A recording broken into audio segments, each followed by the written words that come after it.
حضور نبی رحمت شفیع امت صلی اللہ تعالی علیہ وآلہ وسلم نے ارشاد فرمایا، قیامت کے روز اللہ کریم کے عرش کے علاوہ کوئی سایہ نہ ہوگا۔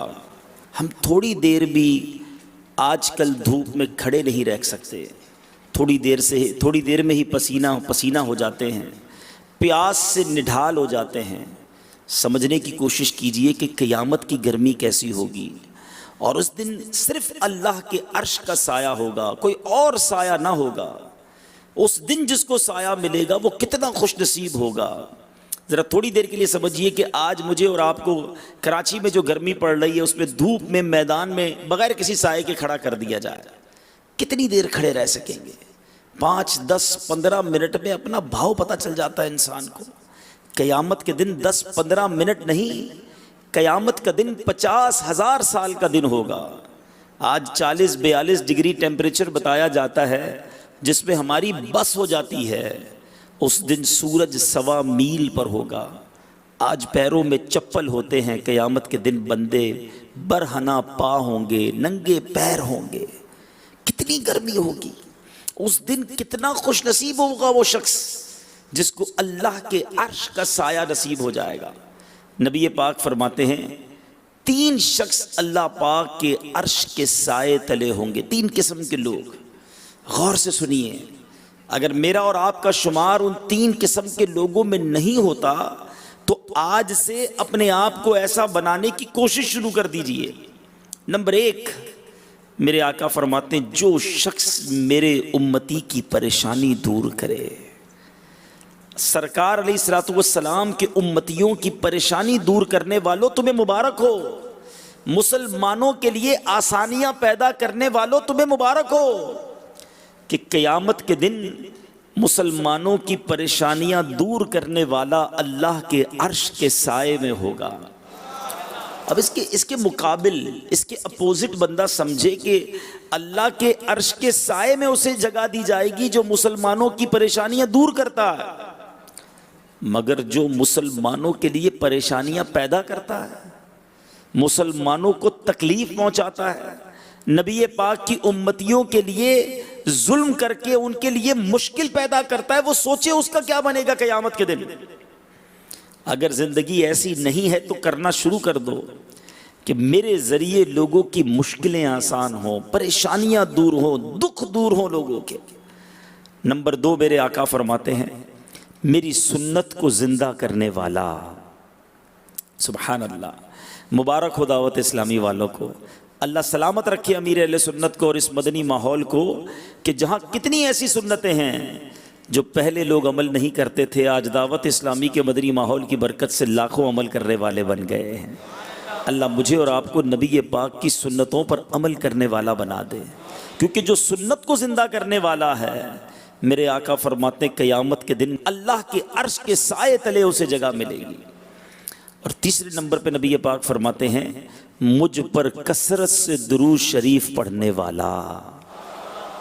تو روزانہ کثرت کے ساتھ چلتے پھرتے اٹھتے بیٹھتے درود پاک پڑھتے رہا کریں، کیونکہ ہم قیامت کی گرمی برداشت نہیں کر سکیں گے۔ اور قیامت کا جو دن ہے نا، جس کو بڑا مشکل دن قرار دیا گیا، ڈے آف ججمنٹ جسے کہا جاتا ہے، اگر قیامت کی مشکلوں کے بارے میں سنیں تو رونگٹے کھڑے ہو جاتے ہیں، لیکن درود پاک کی برکتوں کے بارے میں پڑھے تو ڈھارس بھی ملنے شروع ہو جاتی ہے۔ اللہ کے عرش کا سایہ کسے ملے گا؟ نبی پاک نے فرمایا درود پاک کثرت سے پڑھنے والا۔ ایک اور جگہ پیارے آقا فرماتے جس کا مضمون ہے کہ بے شک بروز قیامت کی دہشتوں اور دشوار گزار گھاٹیوں سے جلدی نجات پانے والا وہ ہوگا جس نے دنیا میں مجھ پر سب سے زیادہ درود پاک پڑھے ہوں گے۔ ایک اور جگہ آقا فرماتے ہیں میرے سب سے زیادہ نزدیک وہ ہوگا جس نے دنیا میں سب سے زیادہ درود پڑھے ہوں گے۔ حوض کوثر کے بارے میں نبی پاک فرماتے ہیں جس کا مضمون ہے کہ بروز محشر حوض کوثر پر میرے پاس کچھ لوگ آئیں گے جنہیں میں کثرت درود کی وجہ سے پہچانتا ہوں گا۔ ذرا سوچئے قیامت کی مشکلوں میں درود پاک کیسے کام آئے گا؟ پھر کیوں نہ زندگی درود پاک میں گزارتے رہیں، نبی پاک کی یاد میں گزاریں، اور جس کی زندگی نبی پاک کی یاد میں سنتوں پر عمل کرتے ہوئے درود پاک پڑھتے ہوئے گزرے گی، محشر کے دن بھی اس کے لیے آسانی ہو جائے گی۔ شاعر لکھتے ہیں نا، محشر ہے اگر محشر، محشر ہے اگر محشر، کس بات کا ہم کو ڈر، ہم جن کے ثنا خواں ہیں وہ بھی تو وہاں ہوں گے۔ آقا بھی ہوں گے نا، درود پڑھتے پڑھتے ان کی سنتوں پر عمل کرتے کرتے زندگی گزری ہوگی، تو انشاءاللہ محشر کے دن بھی کام بن جائے گا۔ اللہ مجھے اور آپ کو قیامت کے دن اپنے عرش کا سایہ نصیب فرمائے، ان خوش نصیبوں میں ہمیں شامل کر لے جن کو محشر کی پیاس میں نبی پاک کے ہاتھوں جام کوثر عطا ہوں، ان خوش نصیبوں میں شامل کر لے کہ جو نبی پاک کی رب سلم کی صدائیں کی برکت سے پل صراط سے تیزی سے گزر جائیں۔ سبحان اللہ۔ سیدی اعلیٰ حضرت اسی صدا کو یاد کرتے ہوئے کیا خوبصورت بات لکھتے ہیں، فرماتے محشر کے دن لوگ واقعی بڑے ڈرے ہوئے ہوں گے، اور خاص طور پہ پل صراط پر تو چیخو پکار مچی ہوئی ہوگی، لوگ لرز رہے ہوں گے، کانپ رہے ہوں گے، مگر اے رضا ہم تو جھومتے ہوئے، ہم تو وجد کرتے ہوئے اور اپنے پیروں کو جماتے ہوئے گزریں گے۔ سبحان اللہ۔ سیدی اعلیٰ حضرت لکھتے ہیں، پائے کوباں پل سے گزریں گے تیری آواز پر۔ یا رسول اللہ، قیامت کے دن پل صراط پر ہم پیر جماتے ہوئے اللہ کی رحمت پر بھروسہ کرتے ہوئے، ڈرتے ہوئے نہیں، پر اعتماد طریقے سے پل صراط سے گزریں گے۔ پائے کوباں پل سے گزریں گے تیری آواز پر، رب سلم کی صدا پر وجد لاتے جائیں گے۔ اے رضا، رضا پل سے اب وجد کرتے گزریے کہ ہے رب سلم صدائے محمد۔ اللہ تعالیٰ قیامت کے دن کی پریشانیوں سے ہم سب کو محفوظ فرمائے۔ آئیے مل کر محبت کے ساتھ بآواز بلند درود پاک پڑھ لیجئے، صلو علی الحبیب صلی اللہ تعالی علی محمد صلی اللہ علیہ وسلم۔ 10 شوال المکرم اور 14 جون، یہ دونوں تاریخیں جب ایک دن میں ملی تھیں تب ایک عظیم واقعہ پیش آیا تھا۔ ایک ایسی ہستی کی ولادت ہوئی جس نے اپنے بعد آنے والی اسلامی تاریخ کو گویا بدل کر رکھ دیا۔ ایک ایسی ہستی جو آج ایک پیرامیٹر کا، آج ایک پیمانے کا درجہ رکھتی ہے۔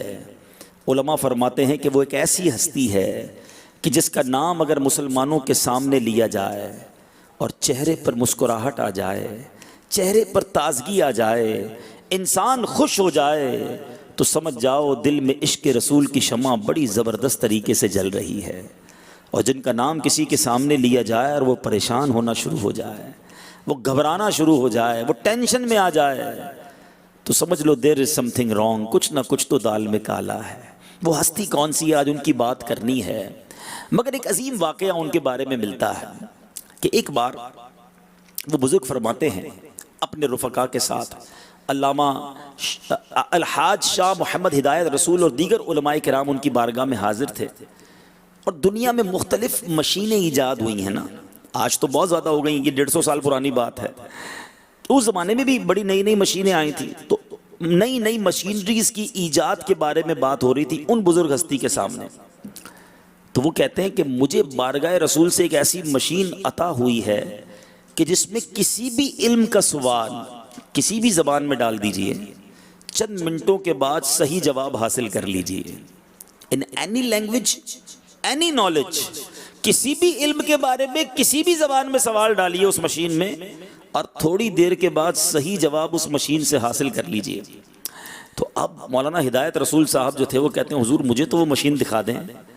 تو انہوں نے کہا کہ پھر کسی موقع پہ دیکھ لیجئے گا۔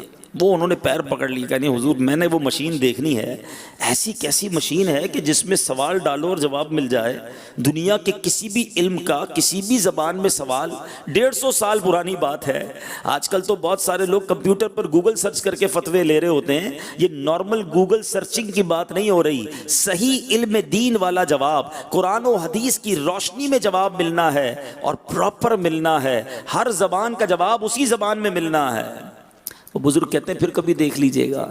مولانا ہدایت رسول صاحب نے قدم پکڑ لیے، کہا حضور میں نے آج ہی دیکھنی ہے وہ مشین، مجھے وہ مشین دیکھنی ہے جو اللہ کے حبیب علیہ الصلوۃ والسلام کی طرف سے عطائے رسول آپ کو ہوئی ہے۔ ان بزرگ نے کیا کیا آپ سنیں گے تو جھوم جائیں گے۔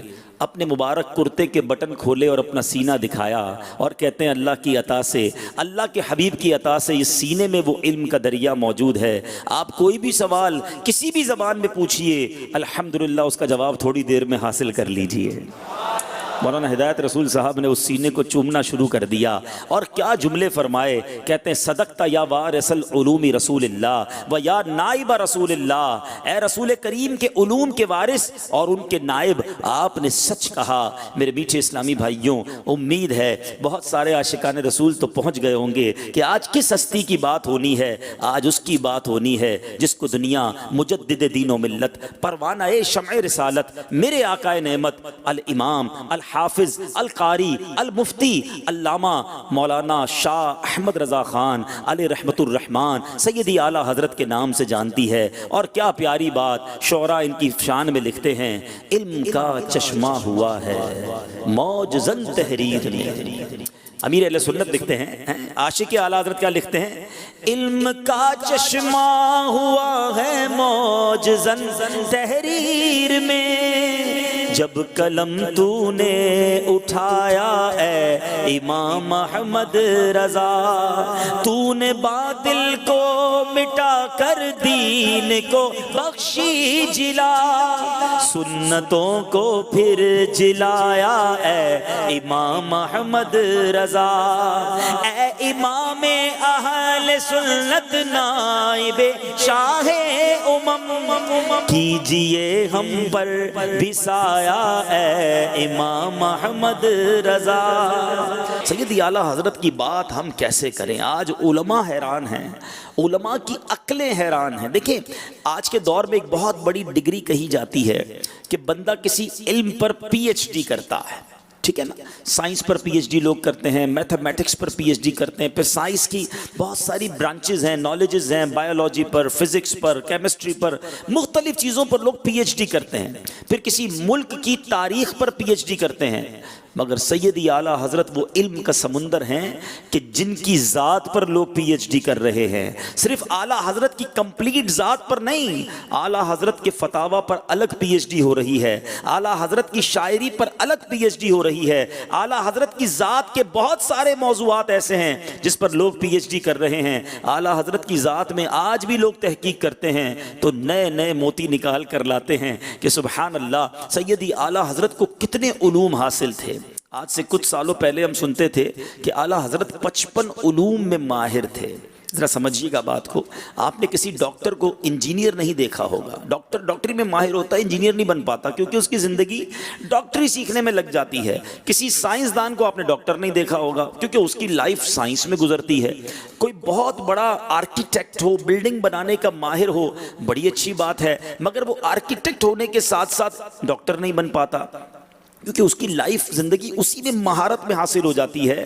مگر اعلیٰ حضرت کا کمال یہ ہے کہ زندگی تو ایک ہی پائی ہے، تقریباً 68 سال آپ کی مبارک زندگی رہی، مگر ان 68-69 سالوں میں سیدی اعلیٰ حضرت نے، پہلے لوگ بتاتے تھے جنہوں نے اعلیٰ حضرت کے علوم پر بہت زیادہ کوشش کی کہ 55 علوم پر مہارت ہے، اب کہتے نہیں، ہم نے فتاوی رضویہ کو اور اسٹڈی کیا اور غوطہ لگایا، علماء کہتے ہیں 100 سے زیادہ علوم پر اعلیٰ حضرت کو شاندار مہارت حاصل ہے، اتھارٹی کی حیثیت رکھتے ہیں۔ مہارت ہونا اور چیز ہے، اعلیٰ حضرت اس علم کے، آپ یوں کہیے کہ زمانے کے اس علم کے استاد کہلاتے ہیں کہ آپ اس علم پر قلم اٹھائیں تو بڑے بڑے اس علم کے ماہر حیران رہ جاتے ہیں۔ یعنی یہ کیسے ممکن ہے کہ ایک ہی زندگی میں انسان 100 سے زیادہ علوم پر مہارت حاصل کرے؟ بلکہ اب تو ایک اور شاندار قول ہم نے علماء کا سنا کہ بات یہ ہے، ہم جانتے ہیں کہ اعلیٰ حضرت کو 100 علوم آتے تھے، لیکن ان کے پاس کتنے علوم تھے یہ وہ جانتے ہیں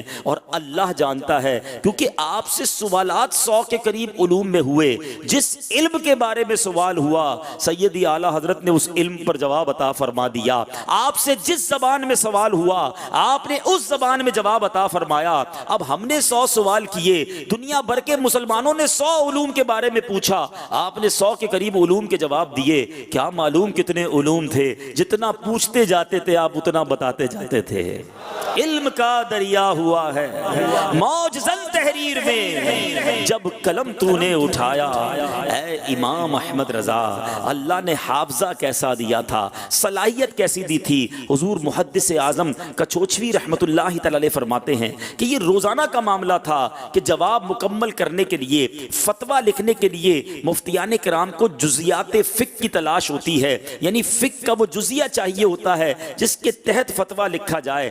آج کل تو بڑا آسان ہے، انٹرنیٹ اور کمپیوٹر اور سافٹ ویئرز کا دور ہے، بندہ بڑی آسانی سے سرچ کر لیتا ہے، ایک لفظ لکھے کتاب میں کس صفحے پر موجود ہے، بڑا آسان ہو گیا ہے ڈھونڈنا۔ اس زمانے میں 100-150 سال پہلے ایسا نہیں تھا، ایک ایک کتاب کا ایک ایک صفحہ کھول کر دیکھنا پڑتا تھا، اور فقہ کی کتابیں کئی جلدوں پر موجود تھیں۔ اب حضرت لکھتے ہیں کہ ہم پریشان ہو کر جب سیدی اعلیٰ حضرت کی بارگاہ میں آتے کہ حضور فقہ کا یہ جزیہ نہیں مل رہا، کس کتاب میں تلاش کریں؟ سیدی اعلیٰ حضرت فرماتے رد المختار کی فلاں جلد کی فلاں لائن کو دیکھ لو، ان لفظوں کے ساتھ یہ جزیہ موجود ہے۔ در مختار کے فلاں صفحے میں یہ عبارت موجود ہے، عالمگیری اٹھاؤ اس کی فلاں جلد کی فلاں لائن میں یہ جزیہ موجود ہے۔ حضرت محدث اعظم کچوچوی رحمت اللہ تعالی علیہ فرماتے ہیں کہ جیسا اعلیٰ حضرت فرماتے اس فتوے کی کتاب کی وہی چیپٹر وہی والیوم نکالتے،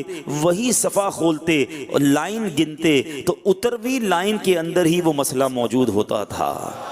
یہ کیسا کمپیوٹر تھا، یہ کیسی میموری تھی، اللہ اکبر۔ آج سائنس میں ایک اصطلاح استعمال ہوتی ہے فوٹوجینک میموری، یہ اس یادداشت کو کہا جاتا ہے کہ جو چیزوں کو اس طرح بندہ یاد کرتا ہے جیسے دماغ میں تصویر موجود ہو۔ اللہ اکبر۔ سیدی اعلیٰ حضرت کے حافظے کے بارے میں غور کریں تو ایسا لگتا ہے کہ 1400 سال کی کتابیں فوٹوجینک میموری کی طرح دماغ میں ایسی محفوظ تھیں کہ صفحہ بھی بتاتے تھے، لائن بھی بتاتے تھے۔ مولانا محمد حسین میرٹھی رحمت اللہ تعالی علیہ فرماتے ہیں ایک مرتبہ اعلیٰ حضرت خود بیمار ہو گئے اور خود لکھنے سے، ڈاکٹر نے آپ کو لکھنے سے طبیب نے منع کر دیا کہ اب آپ لکھیں گے نہیں، آپ کی طبیعت ٹھیک نہیں ہے، تو اب جو فتویٰ لکھوانا ہوتا اعلیٰ حضرت مجھ سے لکھواتے۔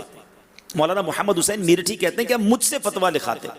اب کیا کہتے جب فتویٰ لکھوانا ہوتا، مجھے کہتے الماری سے فلاں جلد نکال کر لاؤ۔ اکثر کتابیں مصری ٹائپ کی کئی جلدوں میں تھیں، مصری لکھائی میں کئی جلدوں پر تھیں، تو مجھے فرماتے کہ اتنے صفحے ذرا پلٹ لو اور فلاں صفحے پر اتنی سطروں کے بعد، اتنی لائنوں کے بعد یہ ٹاپک شروع ہوا ہے، اسے یہاں اس فتوے میں نقل کر دو۔ وہ کہتے ہیں جب میں ڈھونڈ کے کتاب نکالتا، صفحہ نمبر نکالتا، جس لائن میں اعلیٰ حضرت نے کہا ہوتا اس لائن پر پہنچتا تو جیسا سیدی اعلیٰ حضرت نے فرمایا تھا مضمون وہیں سے شروع ہوتا تھا۔ میں حیران ہو گیا کہ یہ سطر گن کر کیسے سیدی اعلیٰ حضرت نے یاد کیا تھا، کب اتنا موقع ملا کہ ایک ایک کتاب کے ایک ایک صفحے کی لائنیں گن کر سیدی اعلیٰ حضرت نے یہ مضمون یاد کیا۔ کہتے یہ بات ہماری سمجھ سے باہر تھی کہ اللہ نے کیسا حافظہ عطا فرمایا۔ اعلیٰ حضرت امام اہل سنت اپنے والد ماجد رئیس المتکلمین مولانا نقی علی خان رحمت اللہ تعالی علیہ نے آپ کو فتاویٰ لکھنے کی جب اجازت دی تو آپ کے والد صاحب اپنے فتاویٰ جو ہیں اپنے والد صاحب سے آپ اصلاح کرواتے تھے، چیک کرواتے تھے، اور 7 سال کے بعد انہوں نے اعلیٰ حضرت سے کہا کہ اب مجھے فتویٰ دکھانے کی ضرورت نہیں ہے، خود ہی آپ فتویٰ جاری کر دیا کریں۔ مگر سیدی اعلیٰ حضرت کا یہ معمول رہا کہ جب تک والد گرامی دنیا میں حیات رہے انہی سے فتویٰ چیک کراتے ہیں۔ اللہ اکبر۔ مگر میرے میٹھے اسلامی بھائیوں ذرا غور تو کیجئے کہ اعلیٰ حضرت امام اہل سنت کو کتنی عمر میں فتوے کی اجازت ملی۔ آج ہو سکتا ہے کہ یہاں پر بہت سارے اسلامی بھائی اس عمر کے موجود ہوں گے۔ سیدی اعلیٰ حضرت نے 13 سال 4 ماہ اور 10 دن میں درس نظامی سے فراغت حاصل کی اور درس آپ کی دستار فضیلت ہوئی اور اسی دن سے آپ کو فتویٰ لکھنے کی اجازت بھی مل گئی۔ 14 سال کا ہو سکتا ہے کوئی مدنی منا یہاں موجود ہو، ذرا کبھی اس کو دیکھیے گا کہ 14 ایئرز ابھی پورے نہیں ہوئے تھے، 14 سال کی عمر پوری نہ ہونے سے پہلے درس نظامی کمپلیٹ ہو گیا اور آپ کو فتویٰ لکھنے کی اجازت ملی اور اعلیٰ حضرت نے اپنا پہلا فتویٰ بھی لکھ دیا۔ فتویٰ اپنے والد صاحب سے چیک کروایا تو فتویٰ بھی ٹھیک تھا۔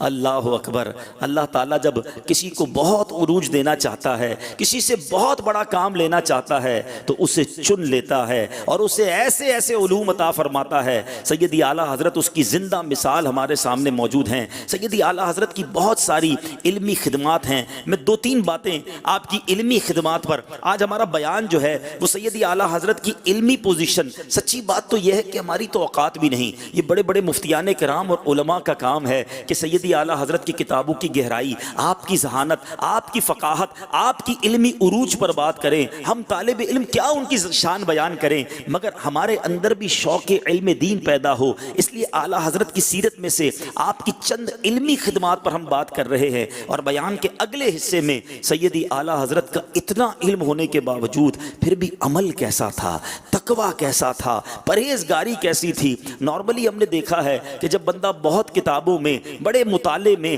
اور بڑی علمی مشاغل میں ہو، اب اس سے بہت ساری چیزوں کے لیے وقت تھوڑا ملتا ہے، مگر سیدی اعلیٰ حضرت انفرادی عبادت میں بھی کمال تھے، عمل کی دنیا کے بھی شہنشاہ ہیں۔ سبحان اللہ۔ میرے میٹھے اسلامی بھائیوں، سیدی اعلیٰ حضرت امام اہل سنت کا ایک شاہکار کام جس کو آج دنیا فتاوی رضویہ کے نام سے جانتی ہے، سبحان اللہ، یہ وہ کام ہے کہ اس میں فتوے میں دلائل کا سمندر ٹھاٹھے مارتا ہوا نظر آتا ہے۔ فتاوی رضویہ کی 30 جلدیں ہیں، یاد رہے 30 جلدیں ہیں، تقریباً 22,000 صفحات ہیں، 6,847 سوالات کے جوابات دیے، اور جس میں سے 206 اتنے طویل جوابات ہیں کہ وہ 206 الگ رسائل بن گئے، الگ کتابیں بن گئیں، ہزارہ مسائل اس میں ضمناً زیر بحث آئے۔ آپ 55 علوم، جیسے میں نے پہلے کہا کہ ایک تحقیق کے مطابق 55 علوم پر عبور رکھنے والے ایسے ماہر علم تھے کہ درجنوں علوم عقلیہ نقلیہ پر آپ کی سینکڑوں تصانیف موجود ہیں۔ اللہ اکبر۔ علماء کے لیے فتاوی رضویہ ایک آکسیجن کا کام دیتا ہے، سبحان اللہ۔ شاعر کیا امیر علیہ سنت لکھتے ہیں نا، علم و عرفاں کا جو کہ ساگر تھا، خیر سے حافظہ کبھی تر تھا، حق پہ مبنی تھا جس کا ہر فتویٰ، واہ کیا بات اعلیٰ حضرت کی۔ اچھا، فتاوی رضویہ کی بہت ساری خصوصیات میں سے چند باتیں اور عرض کرتا ہوں تاکہ مزید پڑھنے کا شوق پیدا ہو۔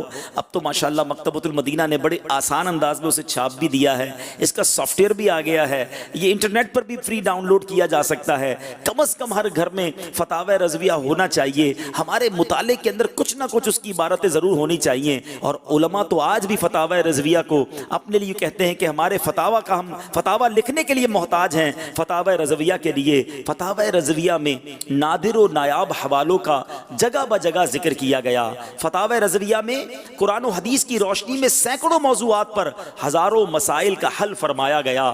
فتاوی رضویہ میں دیگر مذاہب یعنی دیگر فقہ کے قوانین اور جزیات علم بھی شامل کیے گئے، سبحان اللہ۔ فتاوی رضویہ میں بدعتوں کا ایمان افروز رد کیا گیا۔ فتاوی رضویہ کی سب سے بڑی خصوصیت یہ ہے کہ بڑے بڑے مفتیان کرام کو فقہی مسائل کے معاملے میں وقتاً فوقتاً اس کی ضرورت پڑتی رہتی ہے۔ بہت سے مفتیان کرام فتویٰ دینے کے معاملے میں خاص طور پر فتاوی رضویہ سے ہیلپ، مدد لیتے ہیں، اور انشاءاللہ آئندہ بھی لیتے رہیں گے۔ میرے شیخ طریقت کیا خوب بات لکھتے ہیں، حشر تک جاری رہے گا فیض مرشد آپ کا، حشر تک جاری رہے گا فیض مرشد آپ کا، فیض کا دریا بہایا اے امام احمد رضا، فیضان اعلیٰ حضرت جاری رہے گا، سبحان اللہ۔ اب چلتے ہیں اعلیٰ حضرت امام اہل سنت کا ایک اور عظیم امت کے لیے تحفہ،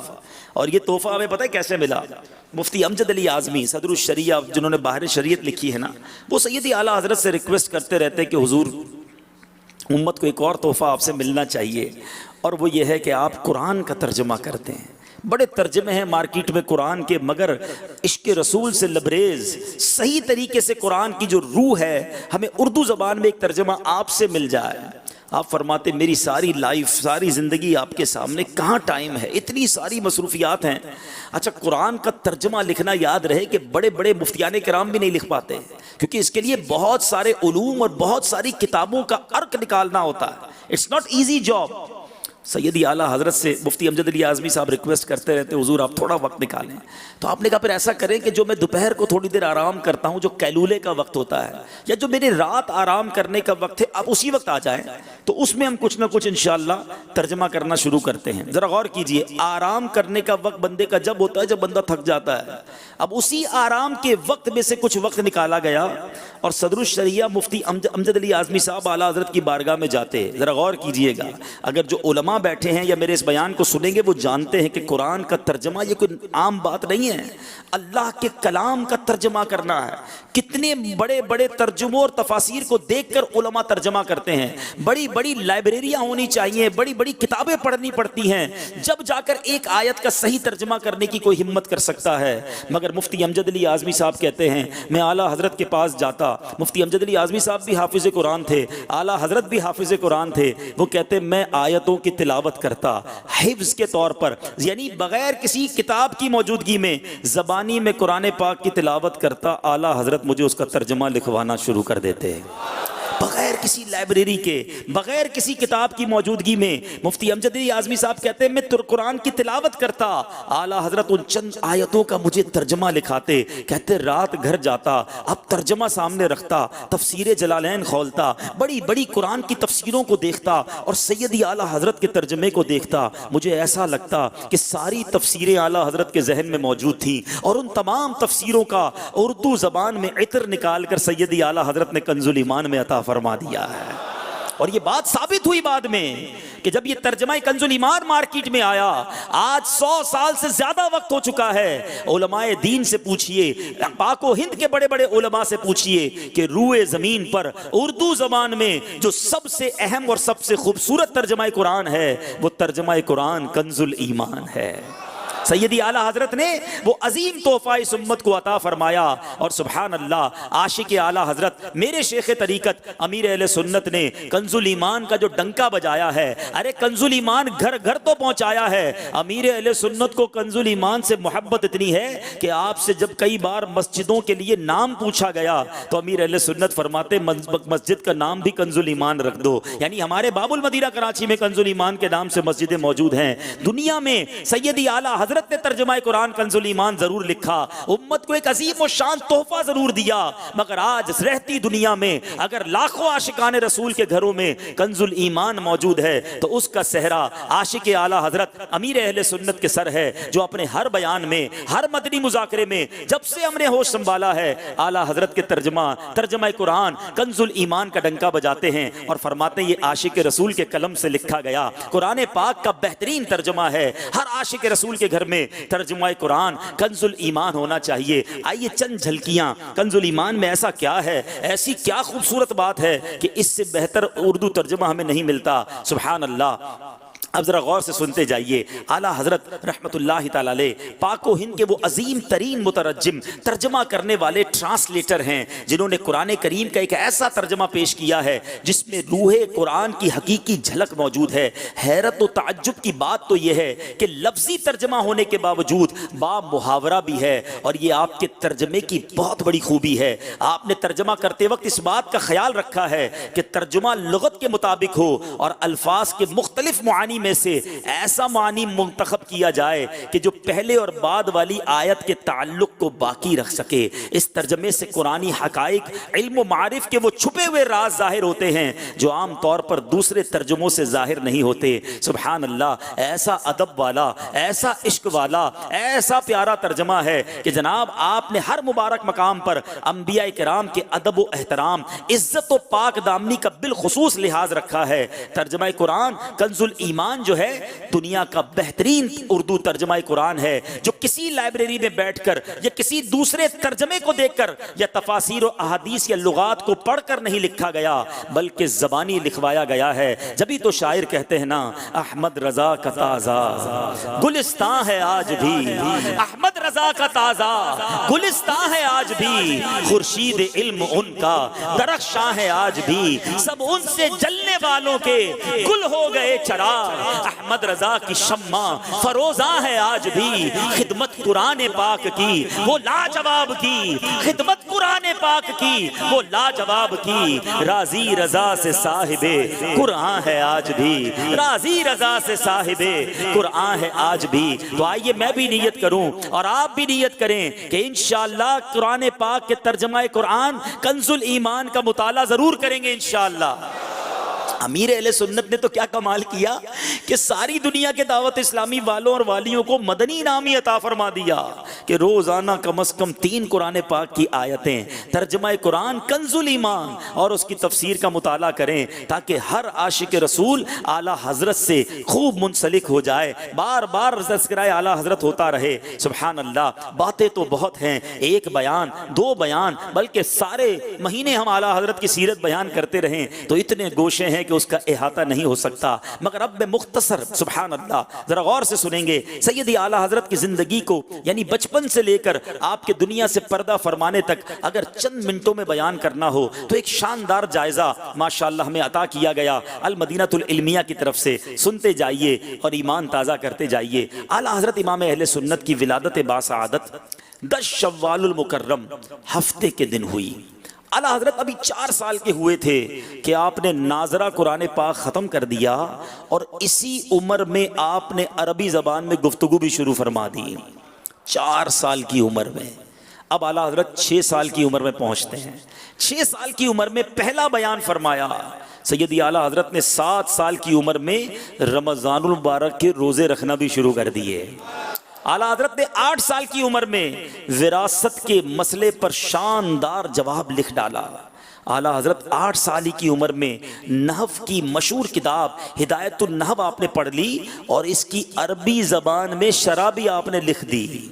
سیدی اعلیٰ حضرت نے 13 سال 4 ماہ 10 دن کی عمر میں علوم درسیہ سے فلاغت پائی، درس نظامی کمپلیٹ کیا، دستار فضیلت ہوئی، اسی دن سے فتوے لکھنے کا باقاعدہ آغاز بھی کر دیا اور استاد کی حیثیت سے، درس نظامی پڑھانے والے کی حیثیت سے درس و تدریس بھی شروع کر دیا۔ ابھی 14 سال عمر نہیں ہوئی ہے، مفتی بن چکے، عالم بن چکے، عالم بنانے والے استاد بھی بن چکے ہیں۔ اب سیدی اعلیٰ حضرت کی عمر 19 سال ہوتی ہے، آپ کا نکاح ہوا، ازدواجی زندگی کی ابتدا ہو جاتی ہے۔ سیدی اعلیٰ حضرت نے 22 سال کی عمر میں شرف بیعت آپ نے مرید ہوئے اور اپنے پیر و مرشد سے بیعت ہوتے ہی تمام سلسلوں کی اجازت بھی حاصل کر لی، یعنی پیر صاحب نے آپ کو مرید بھی بنایا اور اپنا خلیفہ بھی بنا دیا، بیعت کرنے کی اجازت بھی عطا فرما دی۔ کیا بات ہے! سیدی اعلیٰ حضرت نے 22 سال کی عمر میں اردو کی پہلی کتاب تحریر فرمائی۔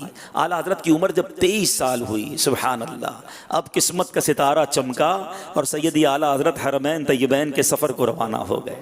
پہلی حاضری سیدی اعلیٰ حضرت کو نصیب ہوئی، سبحان اللہ۔ اعلیٰ حضرت نے 23 سال کی عمر میں ہی، کیونکہ مکہ پاک گئے تھے تو وہاں سے علماء مکہ مکرمہ سے اجازت حدیث حاصل کر لی۔ اعلیٰ حضرت کی جب 27 سال کی عمر ہوتی ہے، آپ نے فارسی کتاب آپ نے لکھی۔ سیدی اعلیٰ حضرت نے 31 سال کی عمر میں 68 اشعار پر مشتمل مشہور و معروف قصیدہ معراجیہ تحریر فرمایا۔ وہ سرور کشور رسالت جو عرش پر جلوہ گر ہوئے تھے، نئے نرالے طرب کے ساما عرب کے مہمان کے لیے تھے۔ 68 اشعار ہیں سیدی اعلیٰ حضرت نے 31 سال کی عمر میں وہ لکھا۔ سیدی اعلیٰ حضرت کی عمر جب 45 سال ہوئی، آپ نے اپنی کتاب فتاوی حرمین تحریر فرمائی۔ اب اعلیٰ حضرت کی عمر 50 سال ہوتی ہے، دارالعلوم منظر اسلام کی بنیاد آپ نے رکھی۔ اعلیٰ حضرت نے 51 سال کی عمر میں ایک بار پھر نبی پاک نے کرم کیا، ایک بار پھر حرمین طیبین کا سفر ہوا، اور یہی وہ تاریخی سفر ہے جس میں نبی پاک نے اعلیٰ حضرت کو اپنا دیدار بھی عطا فرمایا۔ یاد ہے نا وہ واقعہ جب روضہ رسول پہ یہ عاشق رسول حاضر ہوا، سنہری جالیوں پر ساری رات درود پڑھتے رہے اور تمنا یہ تھی کہ آج محبوب پاک کا دیدار کرنا ہے اور جاگتی آنکھوں سے کرنا ہے، سر کی آنکھوں سے کرنا ہے۔ ساری رات درود پڑھتے رہے، مگر عاشق کو تڑپایا بھی جاتا ہے، عاشق کا امتحان بھی لیا جاتا ہے۔ ساری رات درود پڑھتے رہے، دیدار نہ ہوا، مگر عشق رسول میں تڑپ کر میرے رضا نے وہ کلام لکھا۔ کیا لکھتے ہیں؟ وہ سوئے لال لالا زار پھرتے ہیں، تیرے دن اے بہار پھرتے ہیں، ہر چراغ مزار پر قدسی کیسے پروانہ وار پھرتے ہیں، اس گلی کا گدا ہوں میں جس میں مانگتے تاجدار پھرتے ہیں۔ بہت زیادہ عاجزی کے ساتھ اپنے آپ سے کہتے ہیں کوئی کیوں پوچھے تیری بات رضا، تجھ سے کتے ہزار پھرتے ہیں۔ جب اپنے آپ کو نبی پاک کے در کا سگ کہہ دیا تو آقا کو اپنے عاشق پر کیسا کرم فرمایا، نبی پاک نے کیسی کہتے ہیں نا مہربانی فرمائی کہ سیدی اعلیٰ حضرت کو سر کی آنکھوں سے، جاگتی آنکھوں سے اپنا دیدار عطا فرما دیا۔ ابھی زندگی کا سفر جاری ہے۔ سیدی اعلیٰ حضرت امام اہل سنت 52 سال کی عمر میں علماء مکہ و مدینہ نے آپ کو سند و خلافت عطا فرمائی، اور اسی سال سیدی اعلیٰ حضرت نے کرنسی نوٹ کے متعلق کتاب بھی لکھی۔ اعلیٰ حضرت نے 52 سال کی عمر میں قصیدہ جان نور، سبحان اللہ، وہ قصیدہ لکھا، شکر خدا کہ آج گھڑی اس سفر کی ہے جس پر نثار جان فلاح و ظفر کی ہے، گھڑیاں گنی ہیں، گھڑیاں گنی ہے برسوں کی، یہ شب گھڑی پھری مر مر کے پھر یہ سل میرے سینے سے سر کی ہے، بینی سہانی صبحوں میں ٹھنڈک جگر کی ہے، کلیاں کھلی دلوں کی ہوا یہ کس کدھر کی ہے، آ کچھ سنا دے عشق کے بولوں میں اے رضا، مشتاق طبع لذت سوزے جگر کی ہے۔ سیدی اعلیٰ حضرت نے قصیدہ لکھا، سبحان اللہ۔ اعلیٰ حضرت نے 52 سال کی عمر میں، اے کراچی والوں تمہیں مبارک ہو، جب میرے رضا کی عمر 52 سال ہوئی تو سیدی اعلیٰ حضرت نے باب المدینہ کراچی کو بھی اپنی آمد کا شرف بخشا تھا۔ اعلیٰ حضرت نے تقریباً 58 سال کی عمر میں کنز الایمان شریف کا املا کروانا شروع کیا۔ 64 سال کی عمر میں آپ نے جماعت رضائے مصطفیٰ کا قیام فرمایا۔ اعلیٰ حضرت نے 66 ایئرز کی عمر میں زمین کی حرکت اور فلسفیوں کے غلط نظریات کے رد میں تحقیقی رسالہ تحریر فرمایا۔ جب 67 سال کی عمر ہوئی، 67 سال کی عمر میں 2 قومی نظریے پر جامع کلام فرمایا۔ سیدی اعلیٰ حضرت نے 68 سال کی عمر میں آخری وصیت لکھوائیں، اور پھر علم و فن کا یہ عظیم آفتاب 25 صفر المظفر 1340 سنہ ہجری 28 اکتوبر 1921 سنہ عیسوی کو جمعۃ المبارک، سبحان اللہ، جمعہ کا دن تھا، ٹھیک اذان جمعہ کا وقت تھا۔ 68 سال کی عمر میں یہ علم و آفتاب، علم و فن کا آفتاب غروب ہو گیا۔ اللہ کریم ان پر اپنی کروڑوں رحمتیں نازل فرمائے، تربت اعلیٰ حضرت پر اپنی رحمتوں کا نزول فرمائے۔ جس رضا نے لکھا ایسا پیارا سلام، ان کی نورانی تربت پہ لاکھوں سلام۔ اے میرے میٹھے اسلامی بھائیوں، یہ تو بات ہو گئی کچھ اعلیٰ حضرت کی حیات کی، زندگی کیسے گزاری، کتنے علوم تھے۔ اب آئیے اعلیٰ حضرت کی کچھ عمل پر بھی بات ہو جائے۔ آج ہم میں سے کوئی ہو سکتا ہے سوچے کہ اعلیٰ حضرت تو اتنے سارے علوم کے ماہر تھے، ہم تو جناب اتنے علم نہیں جانتے۔ تو چلیں آج ایک نیت تو ہو سکتی ہے، طالب علم تو بن سکتے ہیں، علم سیکھنے والے تو بن سکتے ہیں۔ دعوت اسلامی کے جامعۃ المدینہ موجود ہیں جس میں علماء بنائے جاتے ہیں، 6 سالہ کورس موجود ہے، اس میں داخلہ لے لیجئے۔ اب آؤ دیکھو، بریلی کا تاجدار، علم کا سمندر ضرور ہے، مفتیوں اور علماء کا امام ضرور ہے، مگر عمل کے میدان میں بھی کسی سے پیچھے نہیں ہیں۔ سیدی اعلیٰ حضرت کو ایک بار والد گرامی نے خواب میں آ کر بتایا کہ بیٹا اس رمضان میں تم بیمار ہو جاؤ گے، مگر دیکھو روزہ نہ چھوڑنا۔ سیدی اعلیٰ حضرت کہتے ہیں اس رمضان میں میں واقعی بڑا بیمار ہو گیا، لیکن میں نے والد صاحب کا جو فرمانا تھا اس کے اوپر عمل کیا، بیماری میں بھی روزہ نہیں چھوڑا، اور اللہ تعالیٰ نے روزوں کی برکت سے مجھے صحت عطا فرما دی۔ اور خود لکھتے ہیں کہ صحت کیوں نہ ملے، نبی پاک علیہ الصلوۃ والسلام فرماتے سومو تصحو، روزہ رکھو صحت یاب ہو جاؤ گے۔ چلو یہ فارمولہ بھی مل گیا۔ کچھ لوگ روزہ ہلکی پھلکی بیماری اور روزہ چھوڑ دیتے ہیں، ارے روزہ تو صحت حاصل کرنے کا فارمولہ ہے، اور حدیث پاک میں نبی پاک نے فرمایا۔ ایک بار اعلیٰ حضرت کے اوپر بہت زیادہ نقاہت طاری ہو گئی، بیماری بھی تھی، بڑی گرمی تھی، تو اعلیٰ حضرت نے گرمی کی وجہ سے، بیماری کی وجہ سے روزے نہ چھوڑے، اپنے اوپر خود فتویٰ دیا کہ میرے پاس اس بات کی طاقت اور مالی وسعت بھی ہے کہ میں پہاڑوں پر جا کر، ٹھنڈے علاقوں میں جا کر روزہ رکھ سکتا ہوں۔ تو سیدی اعلیٰ حضرت نے سفر کیا، گرمی میں روزے نہ رکھنے پر روزے نہ چھوڑے، ٹھنڈے علاقے میں جا کر رمضان کے پورے روزے وہاں جا کر بھی رکھے۔ نماز کا کیسا جذبہ تھا۔ سیدی اعلیٰ حضرت کے بارے میں آتا ہے کہ آپ با جماعت نماز پڑھنے کے ایسے شوقین تھے کہ سیدی اعلیٰ حضرت ہمیشہ با جماعت نماز ادا کرتے، بلکہ جب بہت بیمار ہو گئے، زندگی کے آخری ایام تھے، تو 4 لوگ آپ کی کرسی کو اٹھا کر مسجد میں لے جاتے، مگر سیدی اعلیٰ حضرت اس وقت بھی جا کر با جماعت ہی نماز ادا فرماتے۔ ایک بار ایسا بھی ہوا کہ جماعت کا وقت ہو گیا، کرسی پر بٹھا کر کوئی لے جانے والا نہیں تھا، تو گھر میں بیٹھ کر نماز نہیں پڑھی، گھسٹتے ہوئے آپ مسجد پہنچے اور وہاں جا کر با جماعت نماز ادا کی۔ ایسا عمل، ایسا جذبہ، یعنی بعض صورتوں میں جیسی بیماری، جیسی تکلیف تھی، جماعت چھوڑنے کی اجازت مل جاتی، مگر نیکیاں کمانے کی حرص ایسی تھی، کیونکہ یاد رہے نبی پاک علیہ الصلوۃ والسلام فرماتے، سنو با جماعت نماز پڑھنے کا کیا فائدہ ہے، با جماعت نماز ادا کرنا تنہا نماز پڑھنے سے 27 درجے زیادہ فضیلت رکھتی ہے۔ کاروباری لوگ بیٹھے ہیں، ذرا سمجھیں اس بات کو۔ آپ کو کوئی کہے کہ یار یہ جو آپ کپڑا بیچتے ہیں یہ یہاں پر 100 روپے میٹر بکے گا، حیدرآباد جا کر بیچیں تو 1000 روپے میٹر بکے گا، بیچو گے کراچی میں؟ بندہ کہے سارے کپڑے جمع کرو بھائی، سیدھا چلتے ہیں حیدرآباد، 100 روپے میٹر کی جگہ 1000 روپے میٹر، کتنا بنا؟ 10 ٹائمز بنانا، 10 گنا زیادہ منافع۔ اب کپڑے کی مثال دی ہے، دودھ والا دودھ کی مثال لے لے، چپل والا چپل کی مثال لے لے، واٹ ایور جو بھی آپ کام کرتے ہیں، بلکہ آپ کو کوئی یہ کہے کہ ادھر نوکری کرو گے تو 20,000 روپے ملیں گے، حیدرآباد میں نوکری کرو گے تو 2 لاکھ روپے ملیں گے۔ اب بندہ کہے بھائی مسئلہ ہی کوئی نہیں، تھوڑا اور آگے چلا جاتا ہوں، اگر 2.5 لاکھ ملیں گے تو ملک چھوڑ دیتے ہیں لوگ، تھوڑے پیسے زیادہ ملے وطن چھوڑ دیتے ہیں، واپس ہی نہیں آتے، 10 سال رہتے ہیں۔ ارے بھائی پاکستان تو جاؤ، کہتے ہیں واپس جائیں گے تو ویزے ہی نہیں ہے، واپس نہیں آ سکیں گے، بڑی زبردست تنخواہ ہے، تنخواہ 5-10 گنا زیادہ مل جائے، منافع تھوڑا زیادہ مل جائے، شہر چھوڑنے کے لیے تیار ہیں۔ ایک نماز گھر میں پڑھو تو ایک نماز کا ثواب ہے، محلے میں مسجد موجود ہے، عاشقان رسول کی مسجد موجود ہے، جماعت سے نماز نہیں پڑھتے کہ 27 گنا زیادہ ثواب ہے۔ اے میرے بیٹے اسلامی بھائیو، رمضان چلا گیا، ہم کیوں چلے گئے مسجد سے؟ ذرا غور کریں نا کہ آج اسی طرح رش ہے مسجد میں جو رمضان میں تھا، تو کیا ہوا؟ کیا ہم صرف رمضان کے لیے مسلمان تھے؟ اے اعلیٰ حضرت کے چاہنے والوں، سیدی اعلیٰ حضرت کی زندگی مجھے اور آپ کو پیغام دے رہی ہے۔ وہ بڑھاپے میں، بیماری میں مسجد میں جاتے تھے، آج ہم صحت میں مسجد میں نہیں جاتے۔ لوگوں سے کہو یار آپ کہاں گئے؟ تراویح میں نظر آتے تھے، آپ تو فجر میں بھی آتے تھے، ظہر میں بھی آتے تھے، بس وہ رمضان تھا نا، بس اس میں ہی ٹھیک تھا۔ استغفر اللہ۔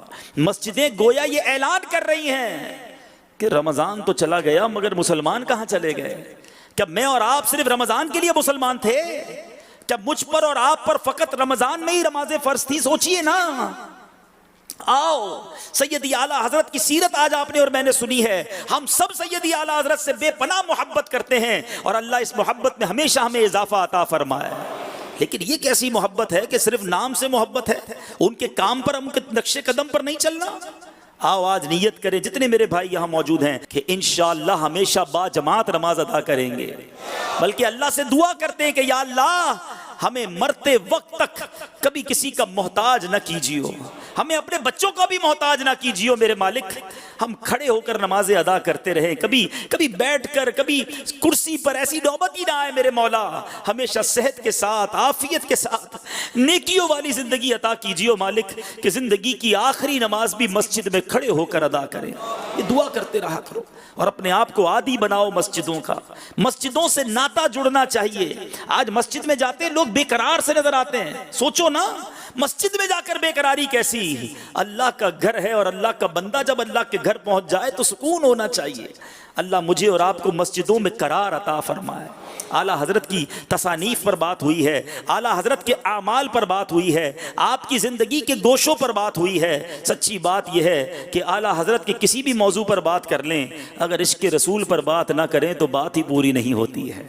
اس عاشق رسول نے جہاں بہت ساری کتابیں لکھی، جہاں بہت سارے علوم پھیلائے، ایک ایسی شمع بھی روشن کی ہے کہ 100-150 سال گزر گئے ہیں، آج بھی اعلیٰ حضرت کے کلام پڑھیں تو دل جھومنے لگ جاتا ہے، یاد رسول میں آنکھیں بہنے لگ جاتی ہیں۔ یہ کیسا عاشق رسول گیا ہے کہ نبی پاک کی یاد میں تو زندگی گزاری، مگر آج جب ان کی بات کرتے ہیں تو آقا سے محبت بڑھ جاتی ہے۔ وہ شعر اب سمجھ آتا ہے کہ جب تیری یاد میں دنیا سے گیا ہے کوئی، جب تیری یاد میں دنیا سے گیا ہے کوئی، جان لینے کو دلہن بن کے قضا آئی ہے۔ اعلیٰ حضرت نے کیا زندگی گزاری، آج ان کی نعتیں پڑھیں تو ایمان تازہ ہو جاتا ہے۔ کس کس نعت کی بات کی جائے؟ میں آج بیان تیار کر رہا تھا، ہدایت کے بخشش کا مطالعہ کرنے لگا، سوچنے لگا اس کلام کو پڑھوں، نہیں دوسرے کو پڑھتا ہوں، ارے تیسرا بھی بہت خوبصورت ہے، عقل حیران ہو جاتی ہے، ایک ایک شعر موتی کی مانند ہے۔ کہیں لکھتے ہیں جب نبی پاک کے جود و کرم، آقا کی سخاوت کا ذہن میں اعلیٰ حضرت کے خیال آیا ہوگا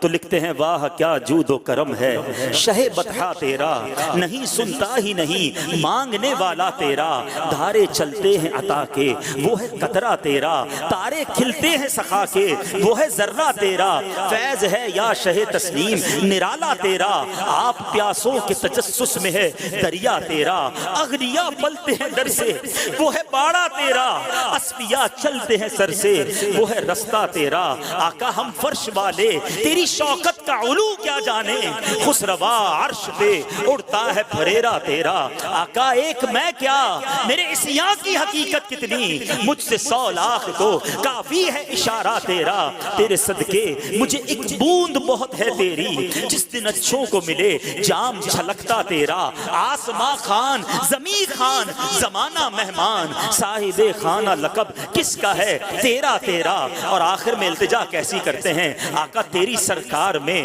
لاتا ہے رضا اس کو سب شفیع، تیری سرکار میں لاتا ہے رضا اس کو شفیع، جو میرا غوث ہے اور لاڈلا بیٹا تیرا۔ کتنی زبانوں پر اعلیٰ حضرت کو مہارت حاصل تھی، ارے نعت بھی لکھتے ہیں کہ آپ کے دوستوں نے عرض کی حضور 4 زبانوں میں نعت لکھ دیجئے، یہ آسان نہیں ہے کہ 4 مختلف زبانیں ہوں اور ایک ہی شعر کے اندر اس کو استعمال کیا جائے، نہ جناب وزن اس کا آگے پیچھے ہو، نہ مطلب اور معنی میں فرق آئے۔ دیکھو اعلیٰ حضرت نے کیسے موتیوں کو پیرویا ہے، لکھتے ہیں لم یاتی نذیرو کفی نظر مثلے تو نہ شد پیدا جانا، جگ راج کو تاج تورے سر سو ہے تجھ کو شہید و سرا جانا، البحر علا والموج طغا من بے کس و طوفاں ہوش ربا، منجدھار میں ہوں بگڑی ہے ہوا بری نیا پار لگا جانا، یا شمس و نظرت الا لیلی چوبہ طیبہ رسی عرض بکنی، توری جوت کی جھل جھل جگ میں رچی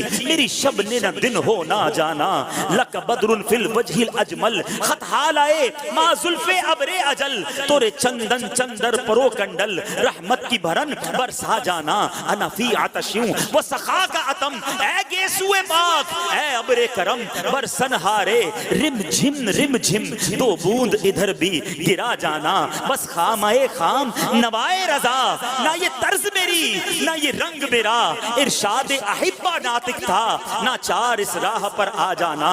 اللہ اللہ، نبی پاک کی نعمتیں، نبی پاک کے احسانات کو یاد کرتے ہوئے لکھتے ہیں نعمتیں بانٹتا جس سمت وہ ذیشان گیا، ساتھ ہی مجھ یہ رحمت کا قلم دان گیا، لے خبر جلد کے غیروں کی طرف دھیان گیا، میرے مولا میرے آقا تیرے قربان گیا۔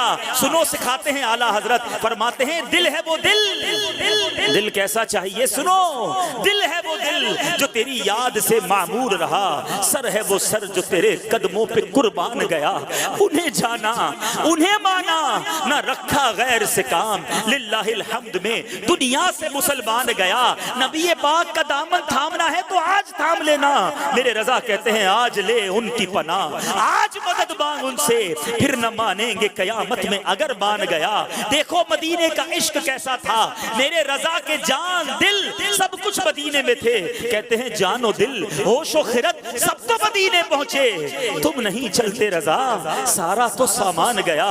اللہ اللہ، بڑے پھول دیکھے ہوں گے، بڑے باغ دیکھے ہوں گے، آؤ رضا کی نظر سے بھی پھول دیکھ لو، کہتے ہیں سرتاب قدم ہے تنے سلطان زمن پھول، لب پھول بدن پھول زکن پھول دہن پھول، تن کا بھی ہمارے تو ہلائے نہیں ہلتا، آقا تم چاہو تو ہو جائے ابھی کوہ بہن پھول، واللہ جو مل جائے میرے گل کا پسینہ، مانگے نہ کبھی عطر نہ پھر چاہے دلہن پھول۔ سنو میرے رضا کیا کہتے ہیں، کیسا چمن تھا، کیسا باغ تھا، کرم کا چمنستان تھا، کہتے ہیں کیا بات رضا اس چمنستان کرم کی، کیا بات رضا اس چمنستان کرم کی، زہرا ہے کلی جس میں حسین اور حسن پھول۔ سبحان اللہ۔ کبھی تو نبی پاک کی خوبصورتی اور آقا کے بے عیب ہونے پر قلم اٹھاتے ہیں تو لکھتے ہیں وہ کمال حسن حضور ہے کہ گمان نقص جہاں نہیں، یہی پھول خار سے دور ہے، یہی شمع ہے کہ دھواں نہیں، دو جہاں کی بہتریاں نہیں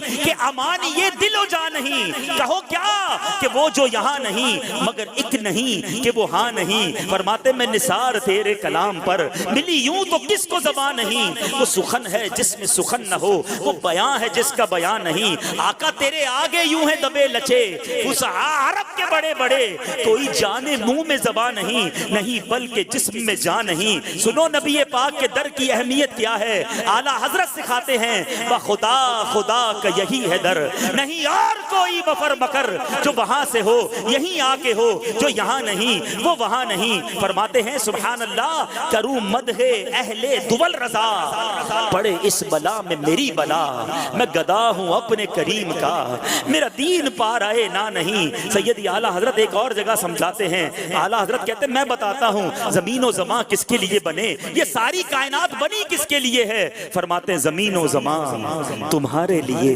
مکین و مکان تمہارے لیے، چنین و چنا تمہارے لیے، بنے دو جہاں تمہارے لیے، دہن میں زبان تمہارے لیے، بدن میں ہے جان تمہارے لیے، ہم آئے یہاں تمہارے لیے، اٹھے بھی وہاں تمہارے لیے، کلیم و نجی مسیح و صفی خلیل و رضی رسول و نبی، عتیق و وسیع غنی و علی، ثنا کی زبان تمہارے لیے، تمہاری چمک تمہاری دمک تمہاری جھلک تمہاری بہک، زمین و فلک سماک و سمک میں سکہ نشان تمہارے لیے، یہ شمس و قمر یہ شام و سحر یہ برگ و شجر یہ باغ و ثمر یہ تیغ و سپر یہ تاج و قمر یہ حکم رواں تمہارے لیے، یہ فیض دیے وہ جود کیے کہ نام لیے زمانہ جیے، جہانے لیے تمہارے دیے، یہ اکرمیاں تمہارے لیے۔